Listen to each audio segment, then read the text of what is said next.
Hello বন্ধুরা, গাবিগলের মন্তব্য Neymar ও ব্রাজিলের ১০ নম্বর জার্সির গল্প। গাবিগল সম্প্রতি খুব একটি বাস্তব কথা বলেছেন। তিনি বলেছেন নেইমার সান্তোসের জন্য দেশরক্ষক নয়। এই কথাটা অনেকের কাছেই হয়তো কঠিন লাগতে পারে, কিন্তু ভেতরে ভেতরে এই কথাটার মধ্যে আছে গভীর সত্য। নেইমার সান্তোসে ফিরেছেন আবেগ নিয়ে, ভালোবাসা নিয়ে, কিন্তু বাস্তবতা হলো এই সান্তোস আর সেই সান্তোস নয়। এই দল এখন মাঝামাঝি মানে মধ্যস্থানেতে আটকে থাকা একটি ক্লাব। এখানে নেইমারের কাজ একা দলকে চ্যাম্পিয়ন বানানো নয়, বরং কাজটা আরও কঠিন। এই দলটাকে আবারও প্রতিযোগিতামূলক করে তোলা।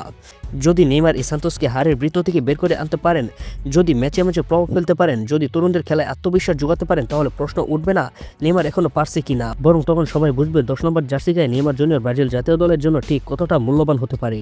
কারণ ব্রাজিলের সমস্যা এখন প্রতিভার অভাব নয়, সমস্যা হলো মাঠে এমন একজন নেই যে ম্যাচের গতি বদলাতে পারে, চাপের মুহূর্তে বলটা চাইতে ভয় পায় না।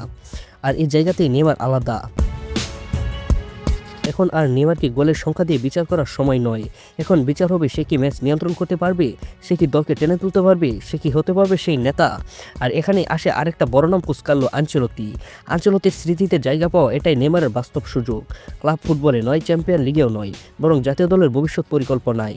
যদি কার্লো আনচেলত্তি দেখেন নেইমার এখনও কঠিন পরিস্থিতিতে দলকে বহন করতে পারে, তাহলে ১০ নম্বর জার্সি গায়ে নেইমার জুনিয়রের দরজা পুরোপুরি খুলে যাবে। এটা নেইমারের জন্য শেষ সুযোগও না, আবার সহজ সুযোগও না, এটা প্রমাণের মঞ্চ। সান্তোসে ভালো গেলে শুধু ক্লাব নয়, নেইমার নিজের গল্পটাও লিখতে পারে। আর তখন গাবিগলের কথাটা আরও অর্থবহ হয়ে উঠবে। নেইমার দেশরক্ষক না হলেও সে এমন একজন যে ব্রাজিলের স্বপ্নকে আবারও জাগিয়ে তুলতে পারে। তো এই বিষয়ে আপনার কি মতামত? নেইমার কি পারবে ব্রাজিলের স্বপ্নটাকে আবারও জাগিয়ে তুলতে? কমেন্ট করে জানাতে বলবেন আপনাদের মতামত, এবং অবশ্যই আমাদের চ্যানেলটিকে সাবস্ক্রাইব করে ভিডিওতে একটি লাইক করে যাবেন। তো আজ এই পর্যন্তই, সবাই ভালো থাকেন, সুস্থ থাকেন, আল্লাহ হাফিজ।